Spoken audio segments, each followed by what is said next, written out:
It's technology, you gotta love it. You can hit record and talk for 20 minutes and then look down and you're not recording. Not that that's ever happened to me, of course. Maybe once or twice.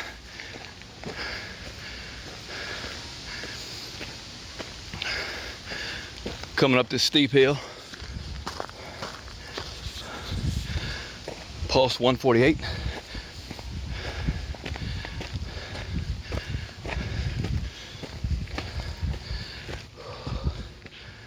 Good stuff.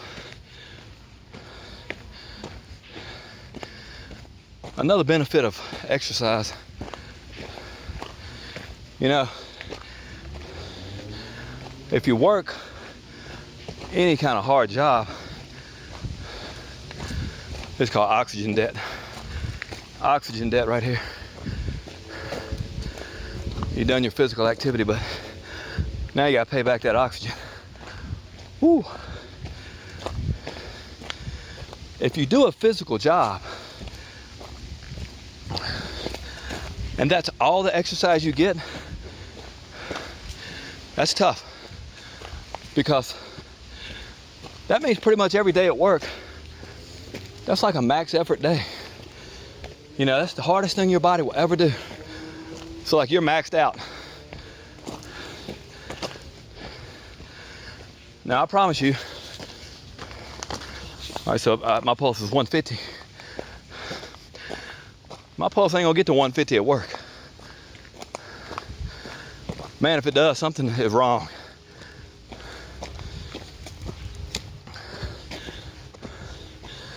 I do a little something at work.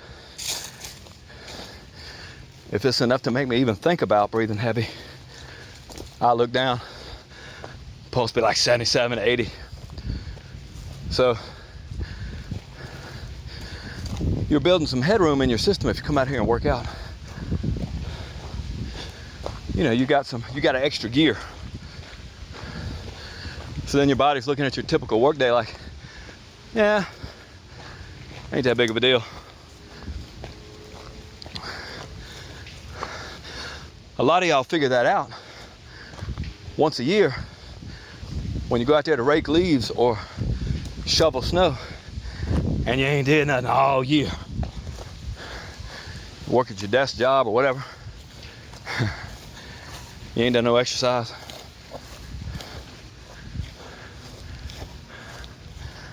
And you go out there and shovel snow and it dang near kills you.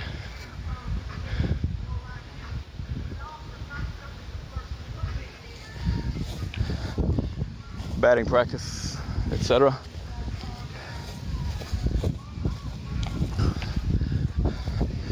So there you go. So many benefits to exercise. You know, God gave you a body. Some of y'all, you know, you change your oil every 3,000 miles. Go out there and check the pressure in your tires like once a month. Never let your tank get below a half a tank ever. Rotate your tires. I mean the whole bit. Wash that mug once a week, twice.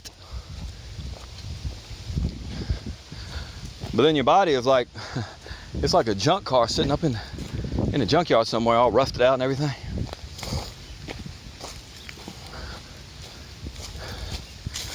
Does that make any sense? You know, if your car breaks down, you know, you can go buy a new car tomorrow if you want to. Hey, they got some crazy yellow turtles up here, man. I ain't never seen nothing quite to match them. I don't want to get too close because there's some scary looking dudes. See if we can find one of them. See them down there? Yeah, man. Some weird looking dudes. Gotta watch out for them yellow ones. It's weird, they tend to congregate around softball fields. Strange. Yeah, you take care of your house, you take care of your car.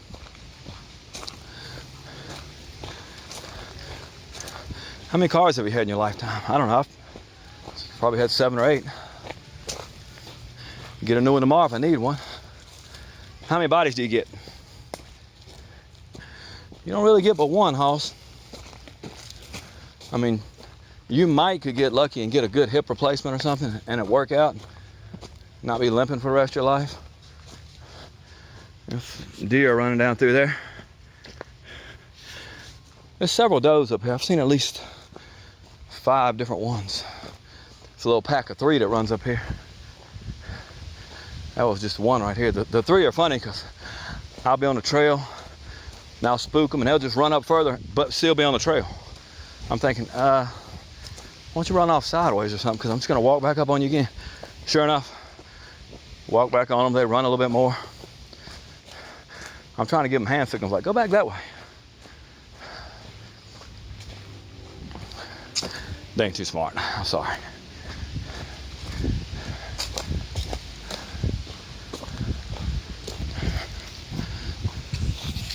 So yeah, you know,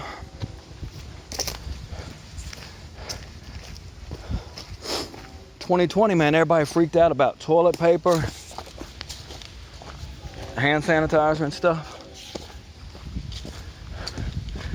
And then people even mentioned the word preparing and surviving and stuff like that. The number one thing you can do to survive is be healthy. We're going to have to detour again. Since the path is totally blocked right here. You know, you got your 9mm, you might even have an AR. You got your 1,000 rounds of ammo for both. That's good, I don't blame you. Kind of dumb to buy 50 rounds and pay that much, just buy 1,000. Way cheaper that way. That's great, but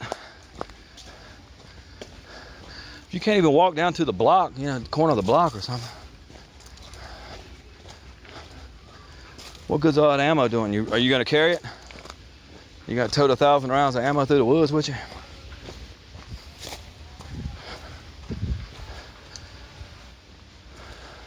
I know that survival thing is kind of interesting. If society were to really break down, are you really gonna be able to get those 20 medications that you're on? What are you gonna give in exchange for them? Everybody talks about the mark of the beast and stuff. I ain't gonna take the mark of the beast. Really? You've taken everything else that came along so far. Sure you're not gonna take the mark of the beast? You've taken every other little thing that came along. Every advance in technology, you were first in line. Every sort of quick pay scam or, you know, Big Brother type thing. Oh, that's good. That's a benefit and an advantage. I'm going to tell you, when the Antichrist comes, everything he says will seem like a benefit and an advantage. You know, of course, we start off on health. You know, we're going to get to preaching before it's over with. But for real, you know, you want to honor God, you honor him with your health for one thing.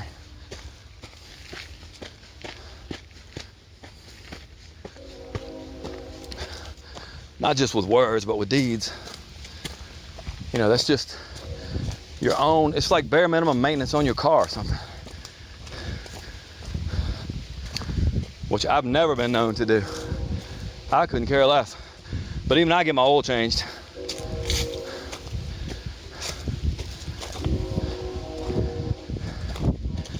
On my car.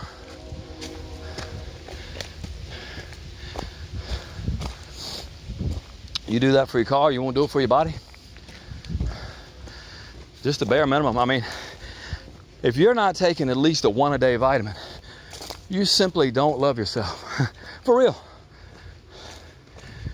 You think you're really getting all the vitamins and minerals you need out of your food? You're eating that good of a diet? I'd like to see it.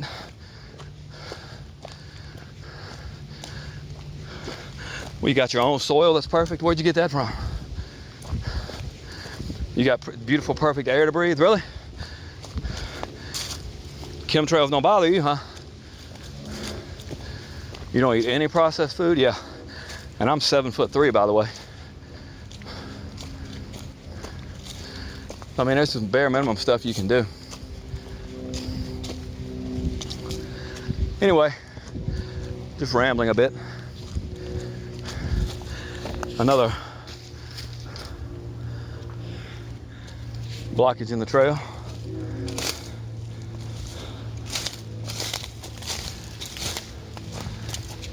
Guess it makes sense if you have a rain and windstorm, you're gonna have some trees down. Again, it's all a lesson. You know, these strong trees, they don't fall. You can't never tell which ones are strong until a little storm comes up. Wow, you find out right quick then. That first little wind blows through. One I might have been standing there for 50, 60 years. Next thing you know, it's laying on the ground. Wow, it ain't quite as strong as it looked. You reckon people are like that too? I know strong people are hard to kill. Y'all don't look at things in those terms. You know, you think nothing will ever come against you. I'm telling you, here in the United States and in most Western countries, really in the United States though, because we've sort of avoided war on our shores for the most part. This is a fantasy life that we've lived in. So, you know, each country, each tribe, each neighborhood, they all have special challenges. Ours here in America is, you've had it so easy. Can you even, can you manage to not take it all for granted? Can you manage to somehow be prepared for hardship when you've never had any? I mean, yeah, maybe if you're a coal miner in the Appalachians or something.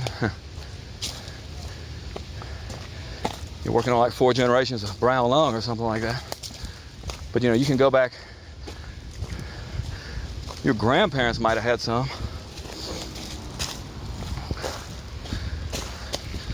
I think I had my grandpa was born in 1919, of course passed away now. I think my grandma was born in 22 or 23. But they both hit the Great Depression. They both hit that thing dead on, their whole childhood basically. Seems like my grandma told me she got an orange and a bag of peanuts for Christmas one time. Now, contrast that to here in America in our times. Man, I hope we got it inside of us to survive.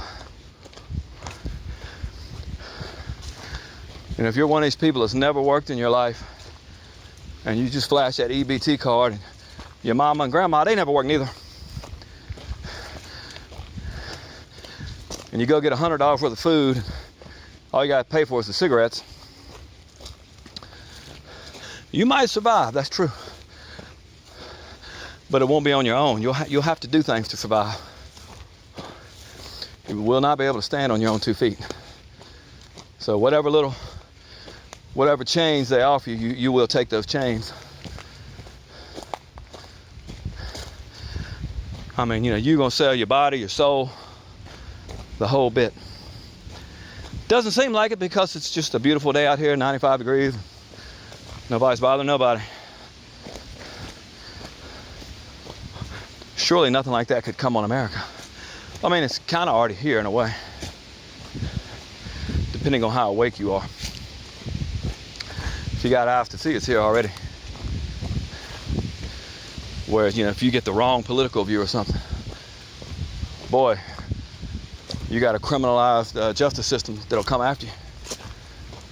Laws don't make any difference. All goes by what your political affiliation is or whatever's in power at the moment. Banana Republic stuff. Anyway, we are coming out of the darkness into the lights. Hope so anyway. Here we go. Back up at the ball fields. 2.64 miles. Good stuff. We'll catch y'all next time.